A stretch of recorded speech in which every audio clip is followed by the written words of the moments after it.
George, halika na, magkakasakit ka dito George. Diyan ka lang. Diyan ka lang. George, magkakasakit ka George. Putik! Yan ka na naman Palibasa kasi, alam na alam mo paano kukunin. Isang ngiti, isang kanta, isang akap, isang sorry. Wala! Umiikot na ulit yung mundo ko. Putik, Primo! Matalino akong tao Pero pagdating sa'yo, ewan ko, natataka ako. Ano na naman yung kapalit pag pinalikan na naman kita? Titigil na naman yung mundo ko para sa'yo? Ilang taon na naman ang buhay ko yung sasayangin ko. Alam mo ba si Nico? Ayun, magiging doktor na. Si Jessica, happy na married. Ako, ito, sinusubukan pa rin bumangon para bawiin lahat na nawala sa akin nung iniwan mo ko. George, I'm sorry. And what makes that sorry different from all your other sorries before? Halos 7 taon ng buhay ko yung binigay ko sa'yo, Primo. At sa 7 taon na yun, isang beses lang ako nagsabi na pagod na ako. Isang beses lang ako nagtanong kung kaya ko pa ba.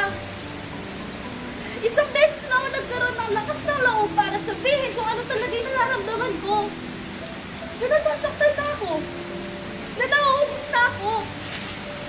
Isang beses sa napakaraming beses na pwede ako sumuko pero hindi ko ginawa. Pero isang beses lang din yung kailangan mo para sumuko. Para umalis at hindi na bumalik. I needed you to fight for us that time. George! Because I was so tired fighting alone. Yung kahit sabihin kong umalis na hindi ka aalis. Kasi kilala mo ko Alam mo na nasabi ko lang yun kasi pagod ako. Pero mahal kita. Jo, mahal din naman kita Mahal pa din kita, Jo. Pero isang beses lang akong sumuko, iniwan mo na ako? Yun ba yung pagmamahal mo, Primo, ha? How could you give up so easily? How did you not find the reason to stay?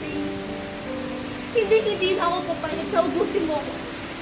Pagtigil ng ulan, pag-uwi ko, I want you gone. I will just get in touch with you kapag may kailangan makipasaya. Kapag naibenta na yung bahay. Ang nakalipas ay ibabalik natin.